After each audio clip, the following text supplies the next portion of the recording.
Hello everyone, उम्मीद है आप सब लोग अच्छे होंगे। मैं सब Kritika Sharma and welcome to our channel. Students, हमने स्टार्ट किया है कि हमने 6 to 10 तो कंप्लीट एनसीईआरटी की है। उसमें हम चैप्टर वाइज चैप्टर नोट्स भी डिस्कस किए, एमसीक्यू डिस्कस किए। अब हम कर रहे हैं उसका ओवरव्यू आपको हर सब्जेक्ट का अलग अलग मिल जाएगा, जैसे कि फिजिक्स का अलग, केमिस्ट्री का अलग, बायोलॉजी का अलग और एनवायरनमेंट का अलग।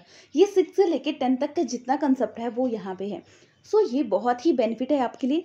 साथ ही साथ आपके लिए 500 मोस्ट इंपॉर्टेंट क्वेश्चन वाली सीरीज चली हुई है, जिसमें हमने केमिस्ट्री सेक्शन किया है। बाकी आपको पता है 3 डेज बचे हैं टैट के लिए, तो हम 3 डेज में वो 500 क्वेश्चन कर लेंगे, क्योंकि 100 क्वेश्चन हम पर डे कर रहे हैं। तो एक दिन मैं आपको लिए 2 वीडियोस डाल दूंगी, और उस सीरीज को तो पक्का पक्का देखिए। ओवरव्यू भी देखिए, ओवरव्यू में हर कंसेप्ट को समझाया गया है।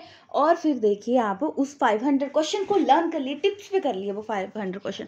मैं गारंटी के साथ बोल सकती हूँ आपका जो सेक्शन है, मतलब केमिस्ट्री सेक्शन है, वो क्लियर हो जाएगा, बायोलॉजी सेक्शन भी क्लियर हो जाएगा। ठीक है। रही फिजिक्स की बात की थी आप लोगों ने, तो फिजिक्स के लिए मैं कुछ बहुत इंपॉर्टेंट क्वेश्चंस हैं उसके लिए बना दूंगी, क्वेश्चंस के लिए आपके लिए सीरीज बना दूंगी। तो चलिए आज हम करने वाले हैं एनवायरनमेंट। फिजिक्स, केमिस्ट्री, बायोलॉजी हमने कर लिया है, तो चलिए स्टार्ट करते हैं। ओवरव्यू में हम फर्स्ट देखेंगे कि अर्थ पे हम रहते हैं, तो आउटर जो सरफेस होता है अर्थ का, वो क्या होता है? वो आता है आपका लिथोस्फीयर। और वाटर जो कंजर्व करता है, आपको पता है 71% या 75% इस रेंज तक आता है, इतना अर्थ सरफेस पे घेरता है एरिया, तो उसे बोला जाता है हाइड्रोस्फीयर। अब हाइड्रोस्फीयर एंड लिथोस्फीयर जब दोनों इंटरेक्ट करते हैं तो आता है बायोस्फीयर। अब देखिए, मैं ये बताना चाहती हूँ कि जो एनवायरनमेंट सेक्शन है, ये अब आपके लिए ऐसा नहीं है कि मेडिकल वालों के लिए बेनिफिट है, नॉन मेडिकल वालों के लिए बेनिफिट है। देखो, ये दोनों के लिए बेनिफिट है, क्योंकि जो इसका एनवायरनमेंट सेक्शन है, इससे दोनों में क्वेश्चन आते हैं। जीके में भी आ जाते हैं, केमिस्ट्री सेक्शन में भी आ जाते हैं, बायोलॉजी सेक्शन में आ जाते हैं, और कई बार फिजिक्स सेक्शन में भी आ जाता है। 1-2 क्वेश्चंस बन ही जाते हैं।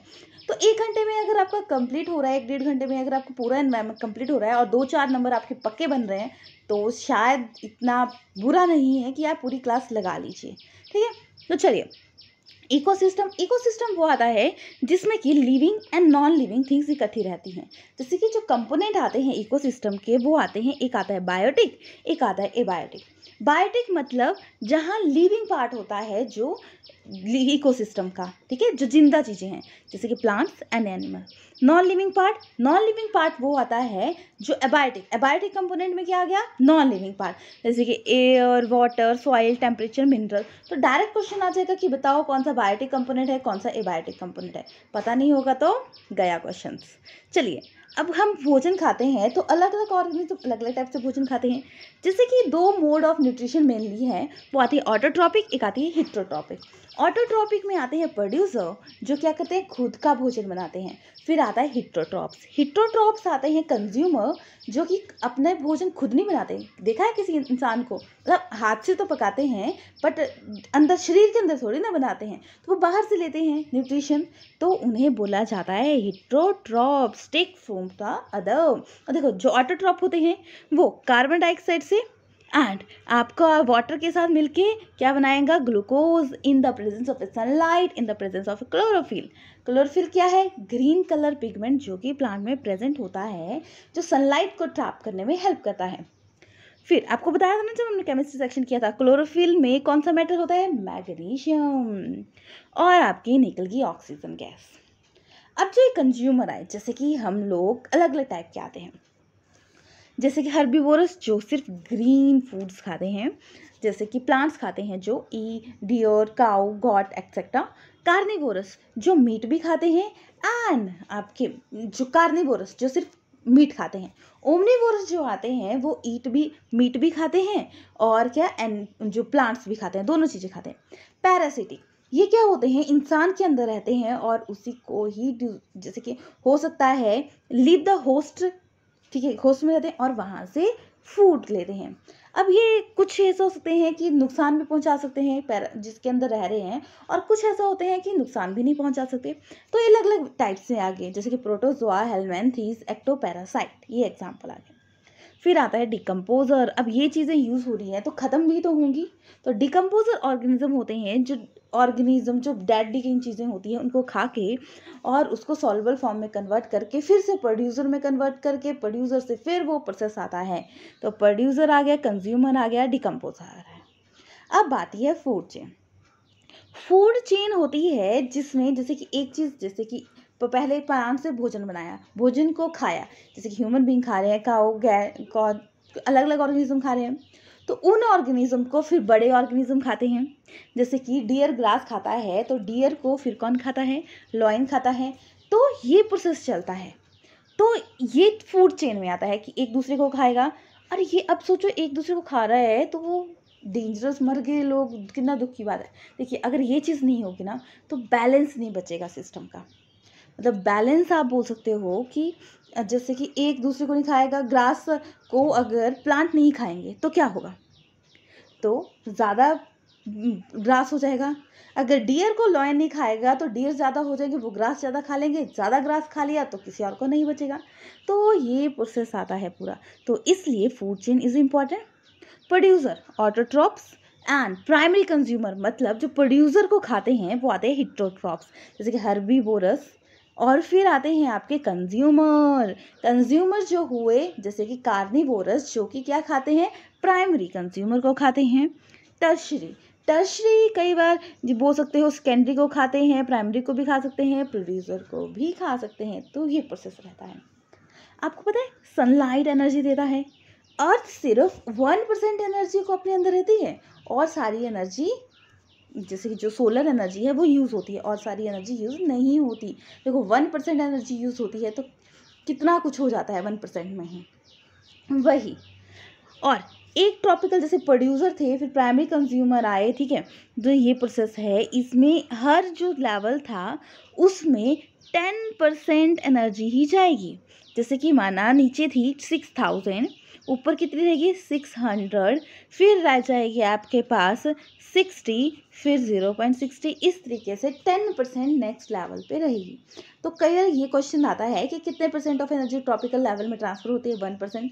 एनर्जी कितनी सन से ट्रैप होती है, तो वो आती है 1%। अब आती है फूड वेब। फूड वेब का मतलब कि ऐसा नहीं कि एक जैसे कि ग्रास है तो ग्रास को ह्यूमन बींग ही खाएंगे या डियर ही खाएगा, कोई और नहीं खाएगा, तो वो भी खाएगा, उसको कोई और भी खा सकते हैं। तो ये जैसे कि एक चीज़ है, इसको ये भी खा सकता है, ये भी खा सकता है, और इसको कोई और भी खा सकता है, और उसको ही ये भी खा सकता है, ठीक है। तो ये फूड मतलब पूरा फूड सिस्टम है, ये बहुत मतलब जैसे कि जाला टाइप बना हुआ है, तो इसको बोला जाता है फूड वेब। जब जैसे कि एक दूसरे को खा सकता है, दूसरा तीसरे को, लीनियर ब्रांच कैसी भी चेन होती है, तो वो आती है फूड वेब। अब कुछ फूड चेन है, डायरेक्टली क्वेश्चन आता है फूड चेन, बताओ कौन सा सीक्वेंस करेक्ट है। ग्रास है, इंसेक्ट को खाएगा, frog, snake, eagle. Grass, rat, ओल। प्लांट जैसे कि एक्वाटिक लाइफ में आ गई, जैसे प्लैंकटन, जू plankton, fishes and bird, eagle, ठीक है। इस तरीके से ये सिस्टम चलता है। अब एक और टर्म आती है बायोलॉजिकल मैग्निफिकेशन। बायोलॉजिकल मैग्निफिकेशन होती है कि मैक्सिमम कंसंट्रेशन कितनी होती है of a chemical to get a accumulate in our body, कितनी केमिकल गेट एक्यूमुलेट होता है बॉडी में, वो आता है बायोलॉजिकल मैग्निफिकेशन। क्लियर हो गया। अब ये चीज़ें होती हैं तो एनवायरमेंट चीज़ें चली हैं तो यहाँ पे पॉल्यूशन भी होता होगा, तो वो आता है एयर पॉल्यूशन। मतलब एयर में अनवांटेड चीज़ें आ जाएं तो आ गया आपका एयर पॉल्यूशन। देखिए जो ये बताऊंगी ना मैं, ये बहुत बहुत बहुत ही इंपॉर्टेंट है। ये क्वेश्चन मैक्सिमम टाइम आता है। स्मोक, सॉलिड, जब देखो स्मोकिंग करते हैं ना लोग, तो याद रखना सॉलिड पार्टिकल होता है, वो सॉलिड गैस में डिपॉजिट हो रहा है ना। फॉग, लिक्विड गैस में डिपॉजिट हो रहा है। स्मोक, स्मोक प्लस फॉग, तो ये क्वेश्चन इंपॉर्टेंट है, ठीक है। अब जो एयर पॉल्यूशन का जो कंसेप्ट है ना सारा, ये अब ये सेक्शन है ना एनवायरनमेंट, मैंने अभी थोड़ी देर पहले डिस्कस किया कि ये सब जगह इंपॉर्टेंट है, बायोलॉजी, केमिस्ट्री, जी के सेक्शन में। फिर आता है अगर इनकम्प्लीट कंबंशन हो रही है फ्यूल की, जैसे कि डीजल, पेट्रोल, तो क्या हो रहा है, तो निकलती है कार्बन मोनोक्साइड। और जो कार्बन मोनोक्साइड होता है उसका फॉर्मूला होता है CO, जो कि क्या है, बहुत बहुत पॉइजनस है। एंड ये क्या करती है, रिड्यूस करेगी ऑक्सीजन कैरी कैपेसिटी, मतलब ये अंदर चली जाएगी ह्यूमन के अंदर। ह्यूमन के अंदर क्या हो जाएगी, ब्लड के साथ कोऑगुलेट करेगी, जिससे क्या होगी, ऑक्सीजन की सप्लाई कम हो जाएगी। ऑक्सीजन की सप्लाई कम हो जाएगी तो बंदा गया, मर गया, ठीक है। अब ये अनबर्न चीज़ें होती हैं। अब चीज़ें जल रही हैं, एटमॉस्फेयर में बर्न हो रही हैं, तो उसमें रिलीज हो रहे हैं, ऑक्साइड्स रिलीज होते हैं, जैसे कि ऑक्साइड, नाइट्रोजन, सल्फर रिलीज होते हैं, जिससे क्या हो रही है एसिड रेन। एसिड रेन क्या होती है, एसिड ड्रॉप जब एयर में होंगे, ठीक है। तो ये क्या करेगी, डैमेज कर देती है, मार्बल को खराब कर देती है, एक्वाटिक लाइफ को एसिडिक हो जाएगी तो सांस लेना मुश्किल हो जाएगा। आपको पता है ना, ह्यूमन बीइंग एक पीएच लेवल होता है, रेंज, उस पर वर्क करता है, जैसे कि 7 पॉइंट किससे 7 पॉइंट से 7.8 तक वर्क करता है। तो उससे अगर लेवल आगे पीछे चला जाए तो प्रॉब्लम हो जाती है। तो देखो जो पीएच रेंज रहती है एसिड रेन की वो 4 to 5 रहती है, ठीक है। फिर आएगा ग्रीन हाउस इफेक्ट, जिससे बहुत बहुत बहुत बार क्वेश्चन आ रहा है। ग्रीन हाउस इफेक्ट क्या होता है, ट्रैपिंग करना लाइट को, ठीक है, रेडिएशन को ट्रैप करना इन अर्थ एटमॉस्फेयर, वो आ गया green house effect. Green house effect किसकी वजह से होता है, carbon dioxide, methane, oxides of nitrogen, water vapour. कई बार क्वेश्चन में वाटर वेपर दिया जाएगा, जैसे नाइट्रोजन दे दिया तो आप बोलोगे कि वाटर वेपर, तो ये अच्छी बात है। देखो वाटर वेपर नहीं होगा तो ग्रीन हाउस इफेक्ट होगा ही नहीं, तो वाटर वेपर तो इट्स मोस्ट नेसेसरी। मेन जो गैस आती है वो आती है कार्बन डाइऑक्साइड, ठीक है। जैसे कि आप मेरे को एक सिस्टम से समझाती हूँ, जैसे कि सांस ले रहे हैं, ठीक है, हमने ऑक्सीजन ली, कार्बन डाइऑक्साइड छोड़े, कार्बन डाइऑक्साइड प्लांट लेंगे। अब प्लांट अगर वो चीज़ प्रॉपर सिस्टम से नहीं लेंगे तो क्या हो जाएगी, जैसे कि ज़्यादा कार्बन डाइऑक्साइड हो जाएगी, पेड़ काट दिए, और जब फ्यूल चलाते हो तब भी कार्बन डाइऑक्साइड एक्स्ट्रा जनरेट हो रही है, गैसेस निकल रही हैं, जिससे क्या होगा, एक्स्ट्रा एनर्जी, ठीक है, हीट प्रोड्यूस हो जाएगी एटमॉस्फेयर में। अब एक्स्ट्रा एनर्जी प्रोड्यूस हो रही है एटमॉस्फेयर में कार्बन डाइऑक्साइड कुछ की वजह से, तो वो कॉज करती है ग्लोबल वार्मिंग। ग्लोबल वार्मिंग से हो रहा है, ग्लेशियर पिघल रहे हैं, जैसे फ्लड, और भी सिस्टम को है वो डैमेज हो रहा है। जैसे कि आप गैसेस यूज़ करते हो ना, क्लोरोफ्लोरोकार्बन एक यूज़ होती है गैस, जो कि रेफ्रिजरेटर, कूलर्स, ठीक है, फायर एक्सटिंग्विशर, इनमें यूज़ होती है। तो ये मेन कॉज करती है ओजोन होल का। देखो यूनाइटेड नेशन एनवायरनमेंट प्रोग्राम ने इसको बैन कर दिया था 1986 में, क्योंकि बहुत डेंजरस थी, ओजोन होल को डैमेज कर रही थी। अब ओजोन होल कर रही थी डैमेज, ओजोन लेयर को डैमेज करती। अब ओजोन क्या है, ओजोन एक डेडली पॉइजनस गैस है, बट ये बहुत बेनिफिट है, स्ट्रेटोस्फेयर में होती है, और स्ट्रेटोस्फेयर में होती है तो ये प्रोटेक्ट करती है यूवी रेज, ठीक है। लाइट पड़ रही है तो ये अर्थ तक ना पड़े, ये अर्थ तक नहीं पड़ेगी तो क्या नुकसान होगा, नहीं पड़ेगी तो नुकसान होगा। तो स्किन कैंसर, स्किन की प्रॉब्लम, हर प्रॉब्लम क्या होगी अगर डायरेक्टली पड़ जाएगी। ये प्रेजेंट होती है स्ट्रेटोस्फीयर। अब नेचुरल इंडिकेटर पॉल्यूशन का, अब ये जहाँ ग्रो होगा ना, मतलब वहाँ पॉल्यूशन नहीं है। लाइकन है जो कि मिक्सचर होता है एल्गी एंड फंजाई का, जिससे कि हम बोलते हैं सिम्बायोटिक एसोसिएशन। तो ये वहाँ पे नहीं होगा जहाँ पे होगा पॉल्यूशन, ठीक है। अब एयर पॉल्यूशन कर लिया, अब करते हैं वाटर पॉल्यूशन। वाटर पॉल्यूशन कैसे क्रिएट होता है, वाटर पॉल्यूशन क्रिएट होता है जब अनवांटेड चीज़ें आ जाती हैं, ठीक है। अब वाटर को स्टोर करना भी ज़रूरी है, तो वाटर को स्टोर किया जाता है रेन वाटर को, तो उससे बोला जाता है रेन वाटर हार्वेस्टिंग। अब मोस्ट वाटर अवेलेबल होता है इन वो रेन वाटर, ठीक है, ग्राउंड वाटर होता है। प्योरेस्ट फॉर्म अगर वाटर की पूछी जाए तो रेन वाटर आएगा, एंड ड्रिंकेबल वाटर बोला जाएगा तो पोर्टेबल वाटर आएगा। तो ये डायरेक्टली क्वेश्चंस आते हैं। एंड बैक्टीरिया जो असेस करेगा pollution level in the water, उसे बोलेंगे कोलीफॉर्म काउंट। क्या बोलेंगे, कोलीफॉर्म काउंट। एंड ट्री भी होता है जो एब्जॉर्ब करता है रैपिडली वेस्ट वाटर को, और क्या देता है एटमॉस्फेयर को गुड वेपर्स देता है, वो आता है यूकैलिप्टस। अब एक बार वाटर वाटर वाटर बोल रहे हैं हम, तो वाटर जो आता है वो डे सेलिब्रेट किया जाता है, कब किया जाता है, 22 मार्च को वाटर डे सेलिब्रेट किया जाता है। और आपको पता है अर्थ पे 71% आपका वाटर प्रेजेंट होता है। वाटर अर्थ पे कैसे वापस आता है, वो आता है वाटर साइकिल।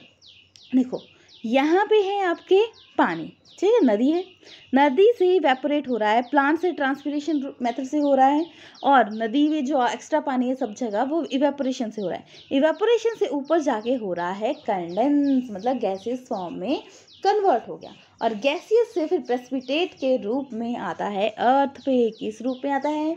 रेन। रेन होती है ना, तो सनलाइट के प्रेजेंस में इवेपोरेट हुआ, इवेपोरेशन के बाद उसको कंडेंस कर दिया, ठीक है, लिक्विड को जो गैस के रूप में, वेपर के रूप में कन्वर्ट हो गया था, वो कंडेंस हो गया और कंडेंस होके फिर नीचे आ गया रेन के रूप में। आपको पता है रेन की शेप जो होती है वो किसकी वजह से होती है? रेन की जो शेप होती है वो होती है स्फेरिकल शेप। किसकी वजह से? सरफेस जो टेंशन होती है उसकी वजह से, ठीक है। फिर एक्सेस रेन हो जाए तो हो जाता है फ्लड।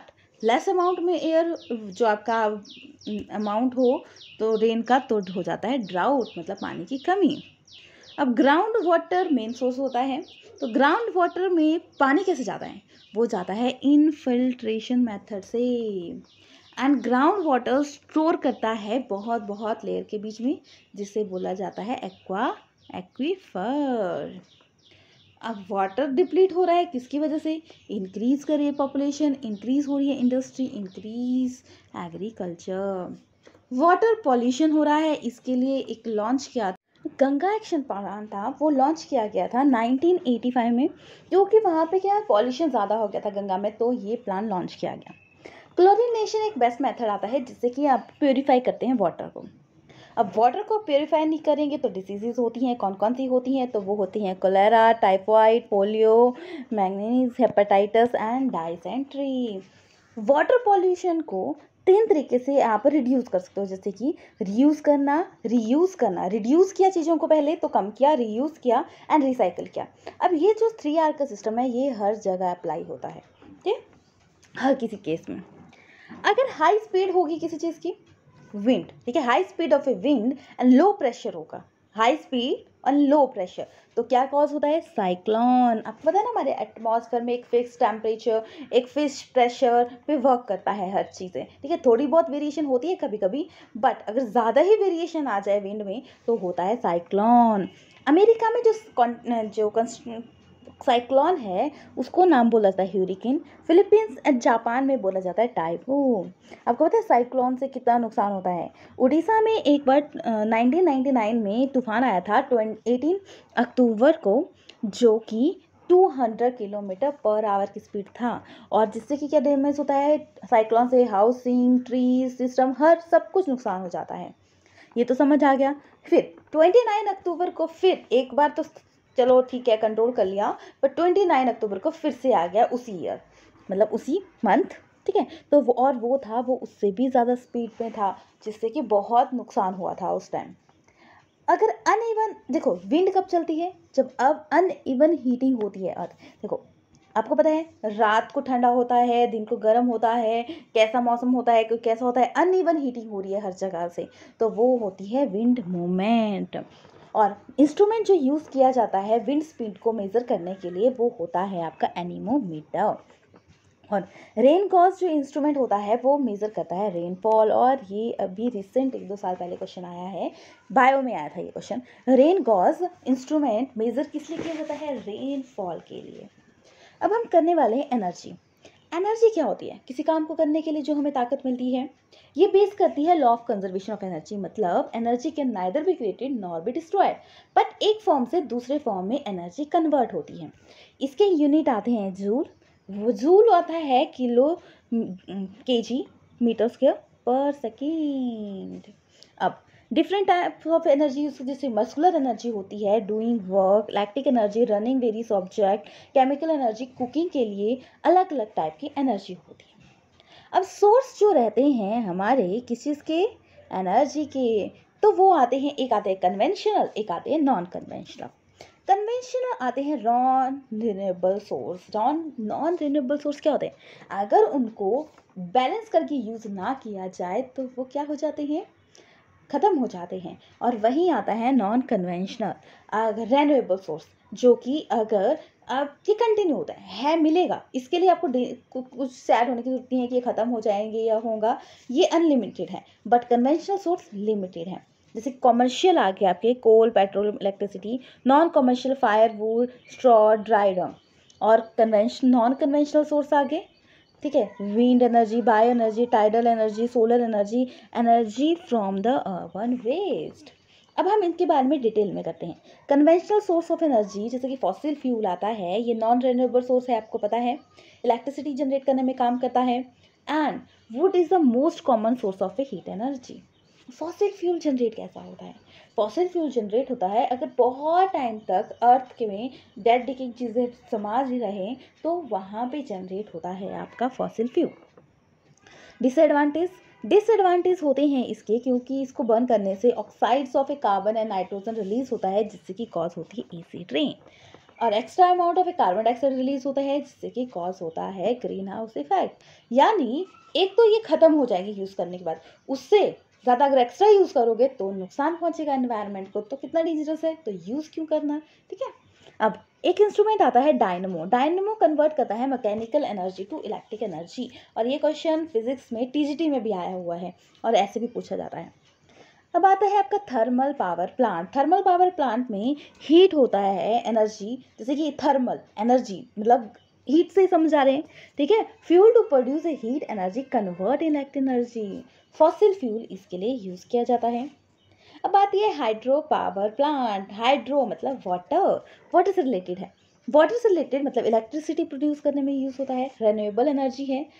इसमें क्या होता है, पोटेंशियल एनर्जी से वाटर स्टोर होता है और turbine change kinetic energy free falling करवाई जाती है और जिससे कि जनरेट होती है आपकी इलेक्ट्रिसिटी। डिसएडवांटेज क्या है? डिसएडवांटेज होते हैं, एक्सपेंसिव होते हैं, डिस्ट्रॉय करता है large amount of A vegetation. अब कुछ कंस्ट्रक्शन पढ़ते हैं मेन, वैसे तो बहुत ज़्यादा हैं, जैसे कि फस्तेहरी डैम, भागीरथी, सरदार सरोवर प्रोजेक्ट नर्मदा पे बना हुआ है, तो ये जीके का क्वेश्चन बन गया। फिर आता है आपका बायोगैस। बायोगैस मिलती है जैसे कि cow dung, various plant material, residue, waste, sewage, decomposed absence of oxygen, anaerobic bacteria give a biogas. And component present जो होते हैं, सबसे ज़्यादा मीथेन प्रेजेंट होती है, तो मेन क्वेश्चन यही बनता है कि मेन कंपोनेंट कौन सा है बायोगैस का, तो आता है methane, carbon dioxide, hydrogen, hydrogen sulphide. अब जिसकी स्लरी बच जाती है, वेस्ट बच जाता है, उसको भी यूज़ किया जाता है मैन्योर के रूप में, क्योंकि वो है नाइट्रोजन एंड फॉस्फोरस का मिक्सचर जो कि रिच सोर्स होता है फर्टिलाइजर का, और ये क्या है, रेन्यूएबल सोर्स है, मतलब ख़त्म नहीं होगा। फिर आती है विंड। विंड तो हमेशा चली रहती है, तो wind directly indirectly related to solar energy, generate करता है इलेक्ट्रिसिटी। यहाँ पे विंड मिल मतलब जैसे कि पंखी की तरह होता है, ये घूमते हैं और इससे इलेक्ट्रिसिटी जनरेट होती है, रेन्यूएबल सोर्स है। बट नुकसान भी होता है, हाई कॉस्ट होती है, और 1 मेगावाट जनरेट करने के लिए 2 हेक्टर लैंड चाहिए होती है, तो ये नुकसान है। तो ये तो वहाँ होगी जहाँ पे विंड ज़्यादा होगी। तो कंट्री ऑफ ए विंड बोला जाता है डेनमार्क, ये भी जीके का क्वेश्चन बन जाता है। प्रोड्यूस 75 एनर्जी, बट इंडिया में इतना नहीं होता, सिर्फ जो कन्याकुमारी में लगा है, इन तमिलनाडु में है, वहाँ पे 380 मेगावाट का जो मेन लगा हुआ है विंड एनर्जी के लिए। फिर आती है सोलर एनर्जी। सोलर मतलब सन से मिली है एनर्जी, रेन्यूएबल है, कंटिन्यू ट्रांसफ़र होती है। ये energy thermal to electric energy में कन्वर्ट होती है। कैसे? देखो, इसमें यूज़ होती है फोटोवोल्टिक सेल। फोटोवोल्टिक सेल से अब क्वेश्चन बनता है कि किससे बना होता है, सिलिकॉन से बना होता है आपका फोटोवोल्टिक सेल, ठीक है, जिससे कि सोलर एनर्जी कन्वर्ट होती है इलेक्ट्रिक एनर्जी। तो सोलर एनर्जी से डायरेक्टली ये क्वेश्चन आता है। अब सोलर एनर्जी कर लिया, विंड एनर्जी कर लिया, अब एनर्जी जो सी से मिलती है वो पढ़ेंगे। सी से कैसे मिलती है एनर्जी? जैसे सन है, सन पानी को गर्म करता है, पानी सन की वजह से जो थोड़ा बहुत चेंजेस आते हैं वो आती है सी एनर्जी। सबसे पहले आती है आपकी टाइडल एनर्जी, रेन्यूएबल सोर्स है। Tidal energy convert electricity, power of a natural fall and rise of a tide. Tide का नेचुरल फॉल एंड राइज होता है ना, उसकी वजह से, ग्रेविटेशनल पुल की वजह से, और उससे जो एनर्जी जनरेट होती है वो आती है आपकी टाइडल एनर्जी। फिर आती है आपकी wave energy. Wave energy renewable source है, काइनेटिक एनर्जी प्रोड्यूस होती है, वेव्स जो प्रोड्यूस होती है उसके थ्रू होती है वेव एनर्जी। फिर आती है ocean thermal energy, water surface heated and deeper section relatively cold, ठीक है, होता है ना, ऊपर ऊपर वाला एरिया गर्म हो गया, नीचे वाला नहीं हुआ, तो जिसकी वजह से जो एनर्जी रिलीज होती है वो आती है ओशन थर्मल एनर्जी। फिर आता है आपका, ये सारी क्या है, सी की जो एनर्जी है ये सारी रेन्यूएबल सोर्स हैं एनर्जी के, geothermal, heat within the earth, ठीक है, वो होती है जैसे कि heat building to generate electricity, मतलब हीट करना। अब करने वाले हैं हम न्यूक्लियर एनर्जी, ठीक है। न्यूक्लियर एनर्जी मिलती है जैसे कि न्यूक्लियर फिजन एंड फ्यूजन। तो सबसे पहले आता है आपका न्यूक्लियर फिजन। फिजन मतलब चीज़ें टूटती हैं, ठीक है, एक चीज़ थी वो दो चीज़ों में बंट गई। देखो, हैवी मेटल बम्बार्ड करके लो एनर्जी न्यूट्रॉन बनाए जाते हैं, जनरेट की जाती है electricity, very expensive, very dangerous, ठीक है, डिस्ट्रक्शन पर्पस के लिए इसका यूज़ किया जाता है। न्यूक्लियर पावर प्लांट जो लगते हैं वो है तारापुर, ठीक है, राणा प्रताप सागर राजस्थान, कलपक्कम तमिलनाडु, नरोरा यूपी, कपरपर गुजरात एंड कांगा कर्नाटका, ये आते हैं जिसमें क्या होता है फ्यूजन। फिर आता है फ्यूजन। फ्यूजन सेफर प्रोसेस है कंपेयर टू, ये हाइड्रोजन बॉम्ब में यूज होता है। एंड इसमें क्या है फ्यूजन मतलब चीज़ें मिली। एंड रिएक्शन सोर्स है, मतलब जो सन है, स्टार है, ग्लो करते हैं किसकी वजह से, फ्यूजन की वजह से, ठीक है, ये तो समझ आ गया। अब हम करने वाले हैं कुछ नेचुरल रिसोर्सेज। नेचुरल रिसोर्सेज जो नेचर से मिलते हैं, अब ये भी दो टाइप्स के होते हैं, एक आते हैं इनएक्सिस्टेबल, एक होते हैं exhaustible. Inexhaustible can not exist man consumption, ये ख़त्म नहीं होते, मैंने कितना यूज़ करे, एयर सैंड क्ले, हाँ इनफैक्ट ये क्या होता है, ये बोल सकते हो आप कि मतलब पॉल्यूशन हो सकता है बट ख़त्म नहीं होंगे। एक्सिस्टेबल जो ख़त्म हो जाते हैं जैसे कि पेट्रोल, डीजल, कोल, ठीक है। अब मैनेजमेंट क्यों की जाएगी, कंट्रोल करना कैसे की जाएगी, 3R, रिड्यूस, रीयूज, रिसाइकल, आपको पता ही है, इसको बताने की आपको ज़रूरत भी नहीं है। नीड क्यों है, क्योंकि अगर ये ख़त्म हो गए तो क्या होगा, पॉपुलेशन ख़त्म हो जाएगी, पेड़ नहीं बचेंगे तो कैसे सांस लेंगे, ठीक है। Due to over increase in population, इससे ज़रूरत है इसको। नेचुरल रिसोर्सेज लिमिटेड हैं, natural resources damage cause of a environment, ठीक है। अब ये नेचुरल रिसोर्सेज हैं, नेचुरल रिसोर्सेज भी यूज़ होते हैं किसकी वजह से, लोग हैं, ठीक है। तो जैसे कि बायोडाइवर्सिटी बोला जाएगा, variety of A organism live in a particular area, particular area में जो लोग रहते हैं, जैसे कि ऑर्गेनिज्म की वेराइटी है तो उसे बोला जाता है बायोडाइवर्सिटी। हॉटस्पॉट वो आता है एरिया जहाँ पे फुल ऑफ बायोडाइवर्सिटी होती है, ठीक है, जैसे कि फॉरेस्ट। अब सोचोगे फॉरेस्ट में लोग तो कम रहते हैं तो डाइवर्सिटी कैसी होगी, देखो लोग बेशक कम रहेंगे बट वहाँ पे प्लांट्स रहते हैं, इंसेक्ट्स रहते हैं, एनिमल्स रहते हैं, बहुत वेराइटी टाइप के रहते हैं, तो वह आ गया फॉरेस्ट आपका हॉटस्पॉट।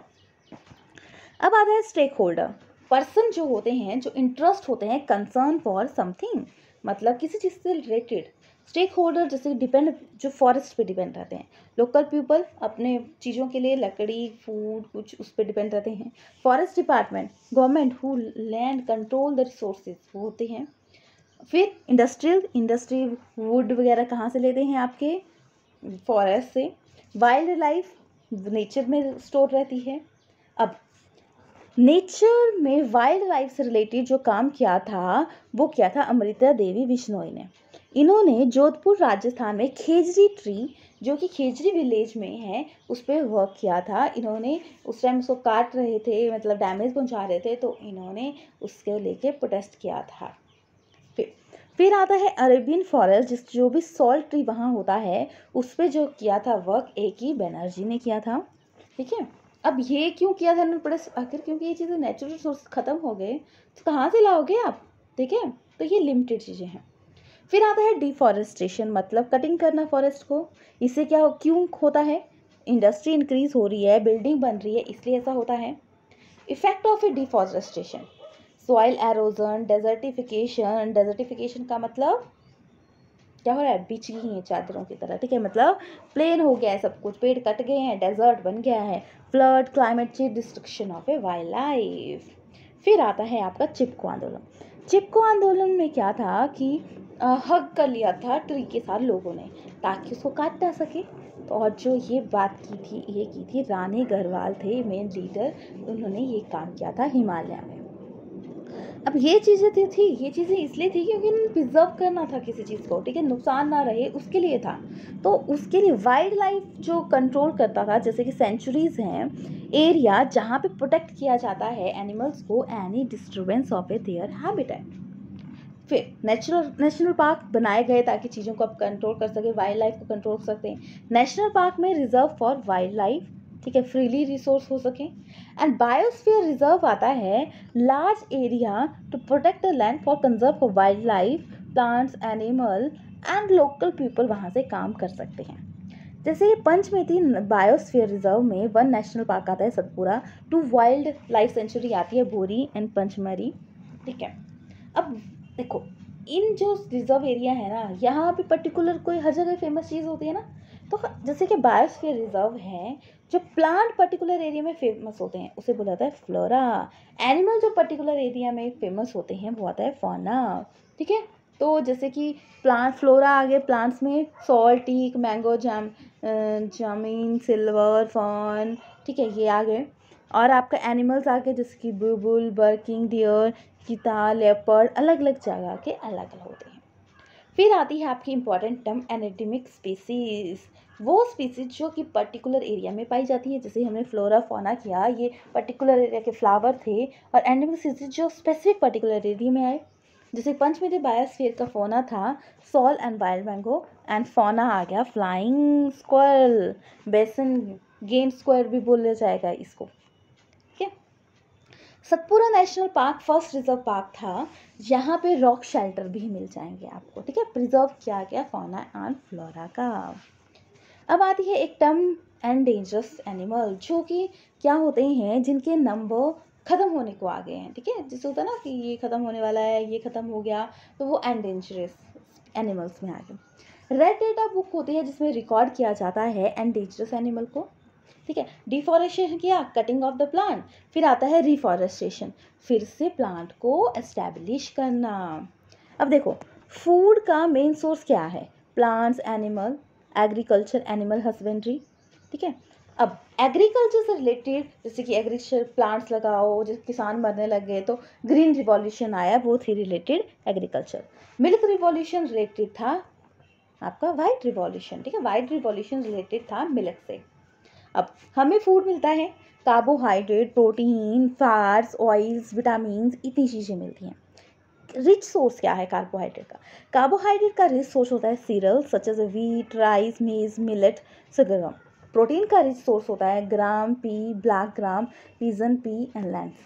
ऑयल सीड जैसे sugar bean, ground nut, season, castor, mustard, linseed and sunflower. Directly questions आते हैं इससे, ठीक है। So rich source of vitamin and mineral, vegetables, spices and fruit. अब ये चीज़ें मिलती कहाँ से है, क्रॉप लगाई जाती है लार्ज स्केल पे। जब आप एक प्लांट लगाते हो तो वो आती है क्रॉप।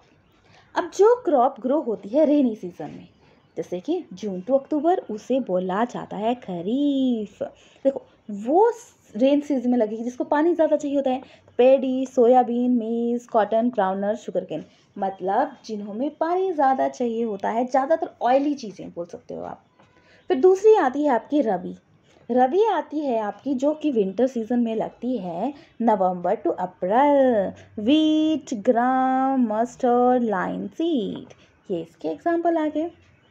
अब इस वैरायटी को देखो, इतनी वैरायटी पढ़ ली हमने चीज़ों को, इस वैरायटी को इम्प्रूव करने के लिए, जैसे कि इंसेक्ट ना लगे, ज़्यादा ग्रो करे, ज़्यादा फसल लगे, उसके लिए की जाती है हाइब्रिडाइजेशन, ठीक है, ताकि आपको बहुत अच्छी बेनिफिट चीज़ें मिल सके। अब अगर क्रॉसिंग करवा जाए डिफरेंट वैरायटी की तो उसे बोला जाएगा इंटर वेरिएबल। अगर क्रॉसिंग करवाई जाएगी 2 डिफरेंट स्पीसीज की तो इसको बोला जाएगा इंटर स्पेसिफिक। अगर क्रॉसिंग करवाई जाएगी डिफरेंट जेनरा की तो वो आ जाएगा इंटरजेनिक। अब प्लांट्स को भी न्यूट्रिशन चाहिए होती है, जैसे हमें चाहिए होती है, हम प्लांट से लेते हैं, तो प्लांट्स को न्यूट्रिशन मिलती है एयर से, वाटर से, सॉइल से। एयर से मिलती है उसको कार्बन एंड ऑक्सीजन, ठीक है। वाटर से मिलती है उसको हाइड्रोजन एंड ऑक्सीजन। सॉइल से मिलती है उसको, जैसे कि 2 टाइप से बताएं, एक आते हैं माइक्रो, मतलब माइक्रो में क्या हो जाएगा, micro small and macro large.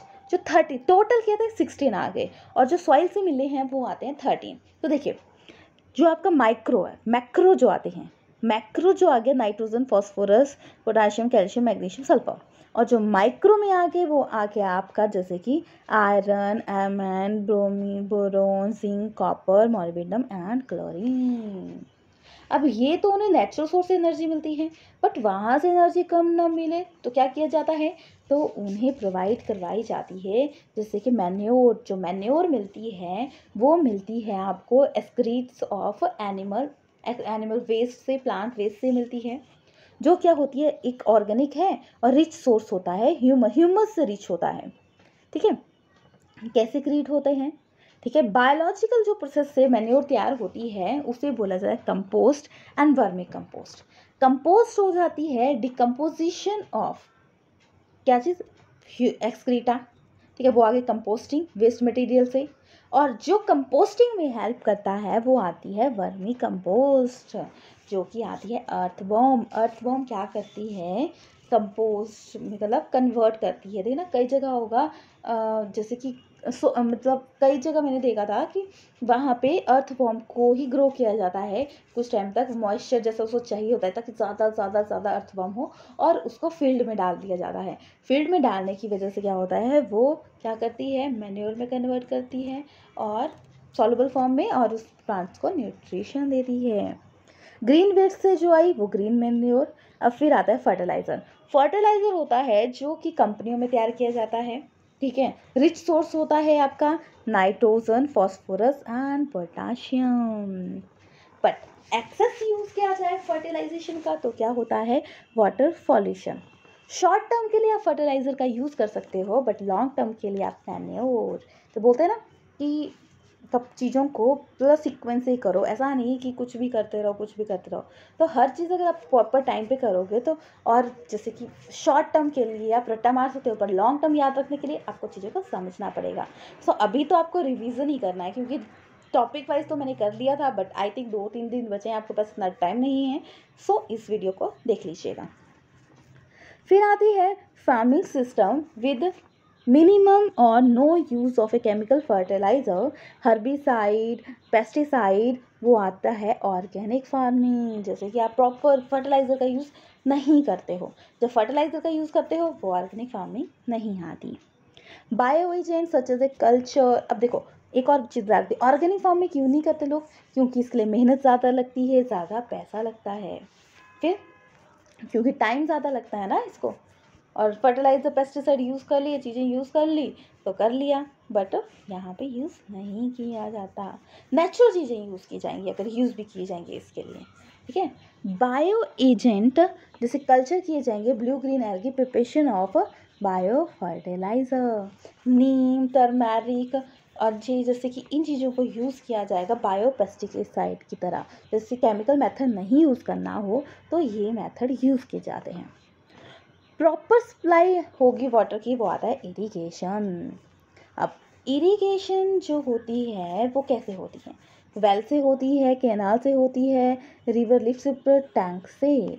अब क्रॉप को देखो ना, रेनी सीजन में अलग, विंटर सीजन में अलग क्यों की जाती है, क्रॉप रोटेशन की जाती है ताकि एक्स्ट्रा मतलब सिस्टम बना रहे। एक ही चीज़ उगाते रहोगे तो उसको न्यूट्रिशन नहीं मिलेगी, एक को कुछ और न्यूट्रिशन चाहिए, दूसरे को कुछ और न्यूट्रिशन चाहिए, तब वो सिस्टम बना रहता है।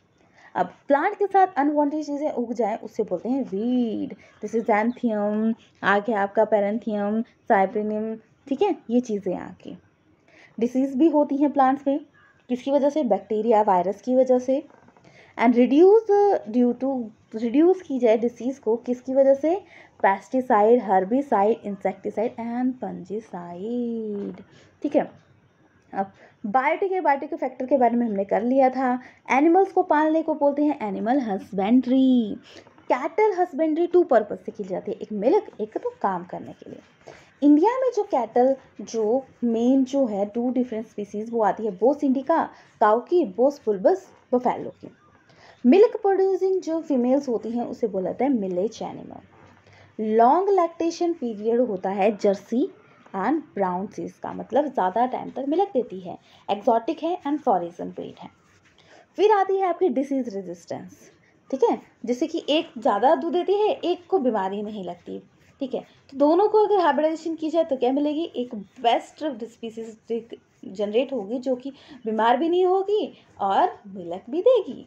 तो जिससे कि जो एक्सीलेंट रेजिस्टेंस होती है वो आती है रेड सिंधी एंड साहिवाल।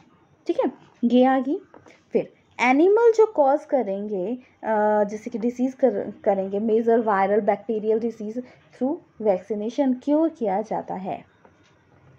अब अंडे चिकन खाते होंगे ना, तो जो एग के लिए जो मेन यूज़ किया जाता है वो आता है लेयर फाउल एंड चिकन के लिए जो यूज़ किया जाता है वो आता है ब्रोलर। ठीक है, ब्रोलर ठीक है, बॉयलर बोल दिया मैंने, ब्रोलर। ठीक, क्रॉस ब्रीड करवाई जाती है। ठीक है, इंडियन जो इंडिजियस एसील फॉरिजन एग्जॉटिक जो अगर लैग फिश की भी कल्चरिंग की जाती है। ठीक है, फिश प्रोडक्शन की जाती है 2 वे से, कैप्चरिंग एंड कल्चरिंग। कैप्चर मतलब नदी वगैरह से कैप्चर करना, और फिर दूसरा क्या आपका कि कल्चर करना, खुद पैदा करना। जैसे कि मैराइन फिशरी होती है, इंडिया में मैराइन फिशरी रिस्पॉन्स करती है include 75 kilometre coastal deep beyond, जैसे कि पॉम्बार्ड, मार्केट, चूना, सरनिन, बॉमी, डाक। अब मैराइन फिशेज का स्टॉक फर्दर डिप्लीट हो रहा है, तो उसको क्या किया जाता है, मीट कल्चर किया जाता है, उसे बोला जाता है मैरी कल्चर। अब फिशेस की इकोनॉमिक वैल्यूज़ होती हैं जैसे कि मिलेट, मिट्टी, pearl spot, jelly fishes, prawn, mussel, oyster. Oyster जो होता है वो मेन यूज़ किया जाता है पर। अब फिशेस की प्रोडक्शन की जाती है, ठीक है, खुद की जाती है, तो उससे बोला जाता है एक्वाकल्चर, पॉन्ड, कैनाल, रिवर में की जाती है। ठीक है, मैरीकल्चर मतलब स्पेसिफिक एरिया एंड एक्वाकल्चर मतलब पॉन्ड, लैक्स, रिवर एरिया में की जाती है। तो अब फिशेस अगर पूरे में फिशेस मतलब एक ही टाइप की होगी तो न्यूट्रिशन पूरी नहीं होगी। तो कैसे न्यूट्रिशन पूरी होगी, तो अलग अलग टाइप से, जैसे कुछ फिशेस सरफेस पे रहती हैं, कुछ मिडल में रहती है, कुछ डीप में रहती हैं, तो फूड उस तरीके से प्रोवाइड करा जाता है ताकि उनको मिल जाए न्यूट्रिशन। तो क्या आता है, कैटल जो सरफेस फीडर है, रोहस जो मिडल फीवर है, मृगल, कॉमन कैप ये आती हैं बॉटम फीडर। तो ये क्या था कि बैलेंस बना हुआ है। अगर अगर एक ही जगह पे रहेंगे तो दोनों में फाइट होती रहेगी, लड़ाई होती रहेगी। तो इस तरीके से कल्चर किया जाता है ताकि एक दूसरे से फाइट ना हो। अब फिशेस को किया जाता है कल्चर, उसे बोला जाता है पीसी कल्चर। हनी भी देखो, हनी को कल्चर किया जाता है और हनी भी निकाला जाता है, हनी बी से हनी निकाला जाता है, वो आता है एपी कल्चर। अब गुड हनी किससे होता है, जैसे कि एपिस सिरेना इंडियन है, इंडियन बी है, Apis dorsata rock bee, Apis florea little bee, Apis mellifera Italian bee. अब इससे क्वेश्चन क्या आता है, ये स्पीसीज का आपको एनवायरनमेंट में नहीं पूछा जाएगा, बायो सेक्शन में आएगा, बट इससे क्वेश्चन आता है कि हनी की कल्चर क्या बोला जाता है, फिशेस की कल्चर क्या बोला जाता है, ठीक है, और सिल्क की कल्चर क्या बोलता है, सैरी कल्चर। फिर आपसे पूछ सकते हो ग्रीन रिवॉल्यूशन किससे रिलेटेड है, वाइट रिवॉल्यूशन किससे रिलेटेड है, तो ये क्वेश्चन आते हैं। अब ये प्लांट्स लगते हैं सॉइल में, तो सॉइल होती है आपको पता है ह्यूमस से रिच होती है, कैसे बनती है, वेदरिंग बेरेक होती हैं चीज़ें, ठीक है, उसकी वजह से होती हैं। लोम जो होती है वो बेस्ट सॉइल होती है ग्रोथ के लिए। अब आप देखिए जो सॉइल है वो रीजन बटी है, जो लास्ट रीजन है बेड रॉक, फिर फर्स्ट आ गया आपका जो टॉप रीजन जो क्या होता है रिच ह्यूमस से होता है, फिर आता है बी बड़े स्टोन होते हैं, सी थोड़े ज़्यादा होते हैं, उसके बाद होता है बेड रॉक जहाँ पे होता है आपका पानी स्टोर। तो डायरेक्टली क्वेश्चन आता है सीक्वेंस बताओ, ठीक है, सबसे लास्ट कौन सा है, फर्स्ट कौन सा है, टॉप मोस्ट ह्यूमस होता है रिच, और लोम होती है जो बेस्ट सॉइल होती है ग्रोइंग द प्लांट।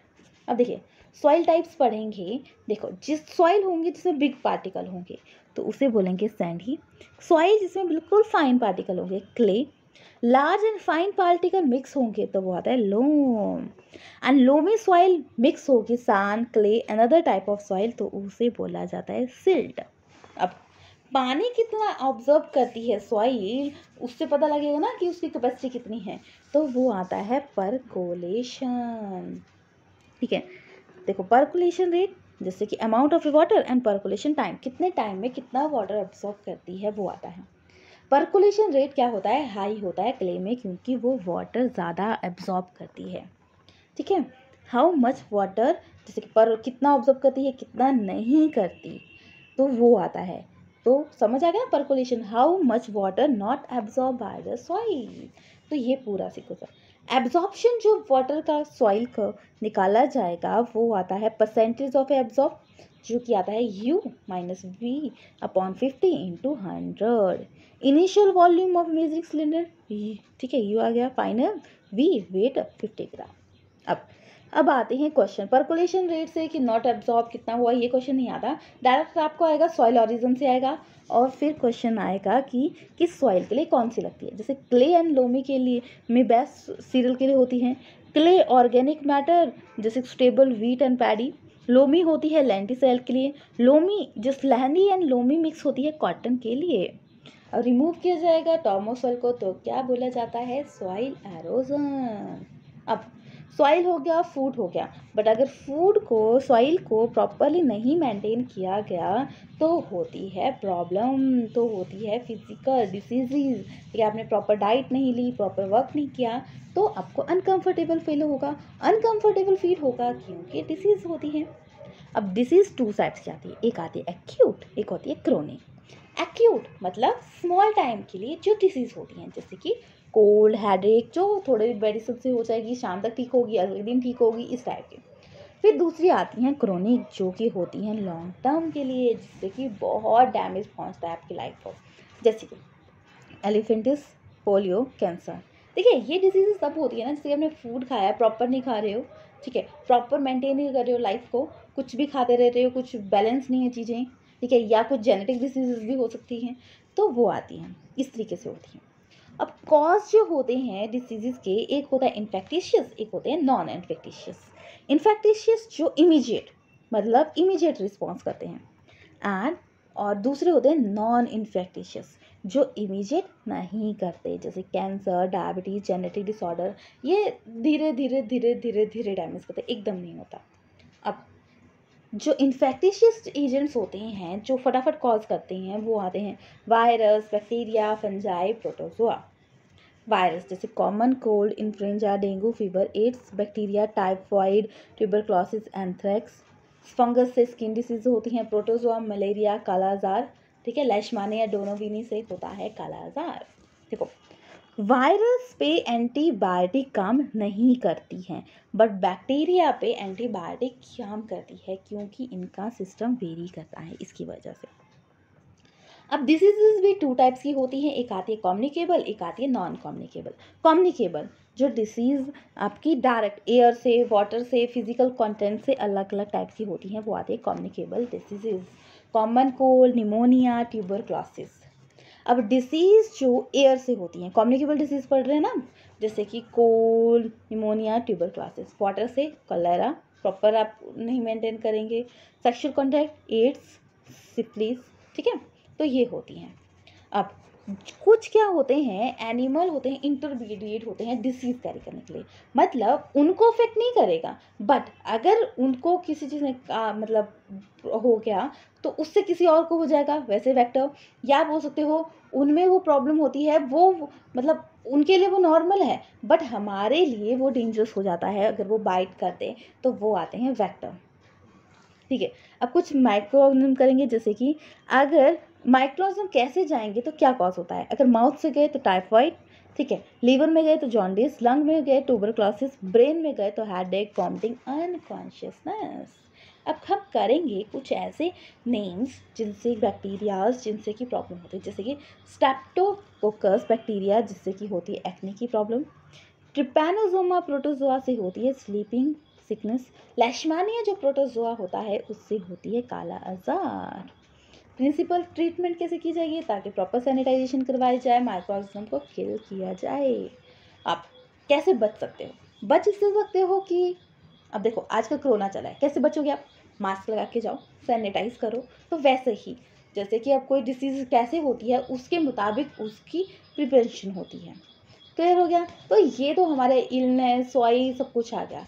अब जाते हैं अर्थ के बाहर, मतलब स्टार, सन्स, मून्स। देखो इससे बहुत बहुत बहुत क्वेश्चन आते हैं। देखो मैं बोल सकती हूँ शायद ये 1.5 क्लास है, तो इसमें आपका बहुत कवर हो जाएगा, ठीक है, मतलब 3-4 क्वेश्चन तो आप कवर ही हो जाएंगे 1 घंटे में। अगर आपके 4 क्वेश्चन कवर हो रहे हैं, so I think it is not a bad for you.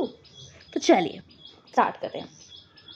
Star, planets, moon and many other object in the sky, ठीक है, होते हैं ना, उसे बोला जाता है सीजियल बॉडी। अब जिस दिन पूरा मून दिखाई दिया जाता है उसे बोलते हैं फुल मून। अब आपको पता है 15 दिन क्या होता है, मून बढ़ता है और 15 दिन घटता है। जिस दिन पूरा ही कम हो जाता है उसे क्या बोलते हैं, अमावस्या। और जिस दिन मून दिखता है, ठीक है, पूरा मून दिखता है, उससे बोलते हैं पूर्णिमा, ठीक है। या बोल सकते हो जब स्मॉल पोर्शन दिखता है मून का तो वो आ जाता है क्रिसेंटिक मून, ठीक है। जैसे कि every day size bright part of the moon become thinner thinner thinner, 15 day moon not visible, फिर न्यू मून होगा और नेक्स्ट डे जो स्मॉल पोर्शन मून का दिखेगा वो आ जाएगा क्रिसेंटिक मून। अब वेरियस शेप होगी bright part of the moon as a seen during a month, उसे बोला जाएगा फेज ऑफ द मून। देखो एक दिन थोड़ा ज़्यादा दिखेगा, दूसरा दिखेगा, खुद ऑब्जर्व करना 15 दिन कैसा क्या दिखता है, ठीक है।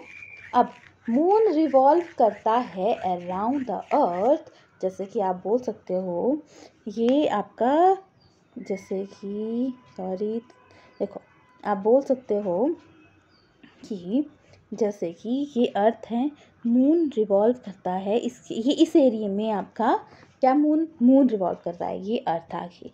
बट ये सन आ गया और अर्थ ऐसे रिवॉल्व करती है, तो earth revolve around the sun and moon revolve around the earth. तो मून क्या आ गई, जैसे कि जो रिवॉल्व करती है ना चीज़ें वो आती हैं उसकी सैटेलाइट, तो अर्थ की नेचुरल सैटेलाइट कौन सी आई, मून। तो ये क्वेश्चन भी आता है। फर्स्ट पर्सन जो गए थे मून पे वो आते हैं नील आर्मस्ट्रॉन्ग, अमेरिकन थे, जुलाई 21, 1969 को गए थे। Sun is also solar star, ठीक है, क्योंकि ब्राइट कलर है, ठीक है। Sun is also star, bright colour है, source of a light on the earth. पर स्टार और सन में एक फ़र्क होता है, स्टार टिमटिमाते हैं और सन टिमटिमाता नहीं है। लास्ट डिस्टेंस मेज़र किया जाएगा वो आता है light year. Speed of a light क्या आ जाएगा, 3:10⁸ मीटर सेकेंड। स्टार मूव करते हैं east to west and earth rotate करती है वेस्ट टू ईस्ट। क्या होता है, star move east to west and earth move west to east. अब करने वाले हैं, स्टार देखते हो ना आप, इतने ज़्यादा स्टार देते हो तो देखना कभी कभी आपको इमेजेस दिखने लग जाती हैं कि इस शेप का है, इस शेप का है, तो असली में होती है। पहले तो मैं छोटी होती थी तो मैं सोचती थी मेरी इमेजिनेशन है कि मैं पिक्चर बना रही हूँ इसकी, बट रियल में होता है, उसे बोला जाता है कॉन्स्टिलेशन। क्या बोला गया, कॉन्स्टिलेशन। करेंगे हम कुछ कॉन्स्टिलेशन के बारे में, जैसे ये आती है, जैसे कि इसमें 7 आ गए, ये आती है सप्तऋषि भी बोला जाता है, great bear, big dipper, Saptarishi, Ursa Major, see in the summer part of the night. ये चीज़ मैंने खुद ऑब्जर्व किया है, और जो है वो मैंने ऑब्जर्व नहीं किए हैं, बट ये चीज़ ऑब्जर्व की है, आप खुद देख लेना, ठीक है। ऑरियन, ये क्या होती है, हंट, विंटर होगी, हंटर की तरह शेप है, जैसे कि ये है, ये हंटर की तरह शेप आती है इसमें। फिर आता है आपका कैशिपियन, विंटर में दिखता है, नॉर्थन स्काई में दिखता है, और देखो किस शेप का है, डब्ल्यू, ठीक है। फिर आता है लियो मेजर, टाइगर की तरह, ठीक है, लड़ने जा रहा है टाइगर, उसको शिकार दिख गया, शिकारी, वो आ गया लियो मेजर। मतलब बोलते हैं ना ब्राइट कलर ऑफ स्काई, देखना एक स्टार होगा जो बहुत ग्रो करेगा, दिखेगा, वो आता है serious, locating in close the Orion, ठीक है। ऑरियन कौन सा था, देखो ये आता है जो हंटर की तरह दिखता है, इसके जो इस सामने सामने होगा आपका, ठीक है, सीरियस। अगर आपको ब्राइटेस्ट स्टार दिखे आपको, उसके बाद देखना ऑरियन की इमेजिनेशन पहचाना। अब करते हैं हम सोलर सिस्टम। सोलर सिस्टम में आते हैं planets, comets, asteroid and matters.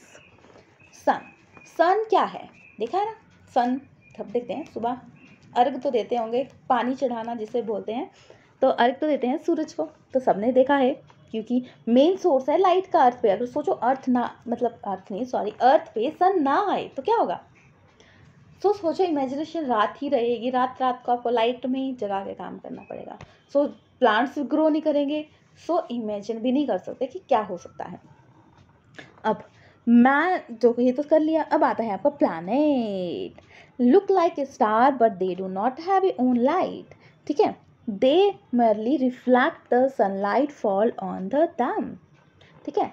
जो स्टार की तरह दिखते हैं, बट जो लाइट देते हैं ये लाइट नहीं देते, ठीक है। Mercury, Venus, earth, Mars and Jupiter, Saturn, Uranus, Neptune. अब प्लैनेट्स जो होते हैं वो रिवॉल्व करते हैं किसके चारों ओर, ये रिवॉल्व करते हैं, देखो ये है, ये बीच में आता है सन, तो सन के चारों ओर रिवॉल्व कर रहे हैं आपके प्लैनेट्स, ठीक है। अब प्लैनेट्स के जो चारों ओर, जैसे कि वन सीजियर बॉडी की दूसरी सीजियर बॉडी रिवॉल्व करती है, जैसे कि earth satellite of a sun and moon is a satellite of a earth. कैसे? क्योंकि एक बॉडी के, देखो ये है ना, इसके चारों ओर जो चीज़ रिवॉल्व करेगी वो आती है उसकी सैटेलाइट। वन बाय वन हम सबके बारे में करेंगे। सबसे पहले आता है मरकरी, जो कि सन के सबसे पास है और सबसे छोटा है, ठीक है। डिफ़िकल्ट होता है ऑब्जर्वेशन के लिए, नो सैटेलाइट, इसकी कोई सैटेलाइट नहीं होती। फिर आता है आपका क्या क्या next next next next next आता है Venus. Venus brightest star of A night sky and appear A eastern sky before sunrise, morning evening star बोला जाएगा, और इसका नो स्टार नहीं होते, ठीक है। No moon and satellite. Rotation जो होगी इसकी वो होती है ईस्ट टू वेस्ट। फिर आता है अर्थ, जहाँ पे हम रहते हैं, लाइफ एग्जिस्ट होती है, ग्रीन ब्लू कलर का होता है, और ये रोटेशन जो करता है वो करता है 66.5। फिर आता है मार्स। मार्स देखो रेड कलर का है, रेड प्लैनेट बोला जाता है, इस हैज ए नो सैटेलाइट। अब देखो एक चीज़ ऑब्जर्व करोगे, देखो देखो मार्स के बाद क्या है, ये डॉट डॉट लगा ना, ये क्या है, ये है एस्ट्रॉइड्स। अब डॉट डॉट तो बोला, बट रियल में डॉट डॉट नहीं है, ये क्या है, एस्ट्रॉइड्स हैं जो कि लार्ज साइज़ के होते हैं। इसके जो अंदर के जो चीज़ें आ जो प्लैनेट आ गए, जैसे कि हमने किया mercury, Venus, earth and Mars, तो ये आगे इनर प्लैनेट, जो इसके बाहर के आगे वो आगे आपके आउटर प्लैनेट। सो सबसे पहले इसका जो बाहर का प्लैनेट आता है वो आता है जुपिटर, और जो जुपिटर है ये लार्जेस्ट प्लैनेट है। 1300 अर्थ इसके अंदर आ जाती है, मतलब इतना बड़ा है, 318 मास से ज़्यादा है, और इसकी सबसे ज़्यादा सैटेलाइट्स हैं, मतलब इसके चारों ओर बहुत ज़्यादा सैटेलाइट रिवॉल्व करती हैं।